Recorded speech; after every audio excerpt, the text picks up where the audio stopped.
ಎಲ್ರಿಗೂ ನಮಸ್ಕಾರ. ನಮ್ಮ ಅಡುಗೆ ಚಾನೆಲ್ಗೆ ಸ್ವಾಗತ. ಇವತ್ತಿನ ವಿಶೇಷ ಸ್ವಲ್ಪ ಡಿಫ್ರೆಂಟ್ ಆಗಿರೋ ರೆಸಿಪಿ.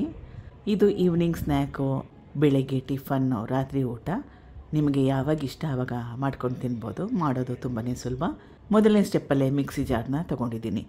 ಮಿಕ್ಸಿ ಜಾರ್ನ ಉಪಯೋಗ ಮಾಡೋದ್ರಿಂದ ತುಂಬಾ ಟೈಮು ಸೇವ್ ಆಗುತ್ತೆ. ಸಣ್ಣ ಬಟ್ಲಲ್ಲಿ 1 ಬಟ್ಲಷ್ಟು ಕಡಲೆ ಹಿಟ್ಟು, ಸಣ್ಣ ಬಟ್ಲಲ್ಲಿ 1 ಬಟ್ಲಷ್ಟು ಕಡಲೆ ಹಿಟ್ಟು, ಇದು ಜೋಳದ ಹಿಟ್ಟು ಸೇಮ್ ಕ್ವಾಂಟಿಟಿಯಲ್ಲಿ.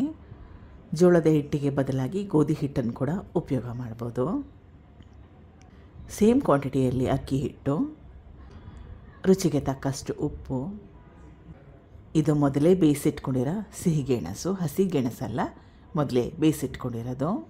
ಸ್ವಲ್ಪ ನೀರನ್ನ ಹಾಕ್ಕೊಂಡು ಈ ಪದಾರ್ಥಗಳನ್ನ ಚೆನ್ನಾಗಿ ಮಿಕ್ಸ್ ಮಾಡ್ಕೊಂಬಿಡಬೇಕು. ಇಲ್ಲಾಂದರೆ ಮಿಕ್ಸಿ ಬ್ಲೇಡ್ ಕೆಳಗಡೆ ಹಿಟ್ಟಿರುತ್ತಲ್ಲ, ಸ್ಟಾರ್ಟಿಂಗಲ್ಲಿ ಈ ಥರ ಮಿಕ್ಸ್ ಮಾಡ್ಕೊಳ್ಳಿಲ್ಲ ಅಂದರೆ ಬ್ಲೇಡು ತಿರುಗಲಿಕ್ಕೆ ಕಷ್ಟ ಆಗುತ್ತೆ. ಈ ರೀತಿಯಾಗಿ ಸ್ವಲ್ಪ ಕೈಯಲ್ಲಿ ಮಿಕ್ಸ್ ಮಾಡ್ಕೊಂಬಿಟ್ರೆ ಸುಲಭವಾಗಿ ನುಣಗಾಗೋಗುತ್ತೆ.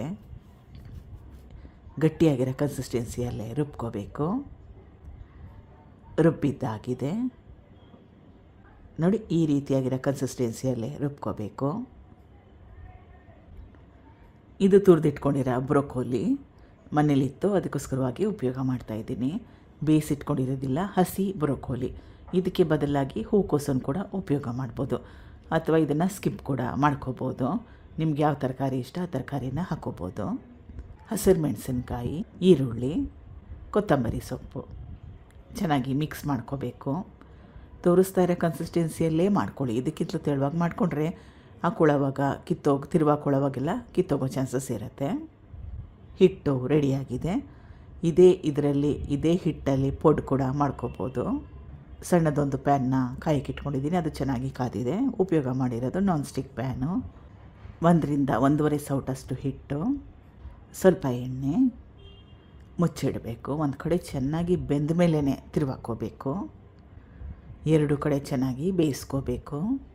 ಎಷ್ಟು ಚೆನ್ನಾಗಿ ಬಣ್ಣ ಕೂಡ ಬಂದಿದೆ ನೋಡಿ. ಕಡಲೆ ಹಿಟ್ಟು ಮತ್ತು ಸಿಹಿ ಗೆಣಸು ಹಾಕ್ಕೊಂಡಿದ್ದೀವಿ, ಅದಕ್ಕೋಸ್ಕರ ಬಣ್ಣ ಕೂಡ ಚೆನ್ನಾಗಿ ಬರುತ್ತೆ. ಇದು ತುಂಬಾ ಒಳ್ಳೆಯ ರೆಸಿಪಿ. ಮೊಸರಾಗಲಿ, ಸೋಡಾ, ರವೆ ಏನೂ ಉಪಯೋಗ ಮಾಡಿಲ್ಲ. ಇದನ್ನು ಟ್ರೈ ಮಾಡ್ಬೋದು. ಪೊಡ್ ಕೂಡ ಮಾಡ್ಕೋಬೋದು, ಮೊದಲೇ ಹೇಳ್ದಂಗೆ.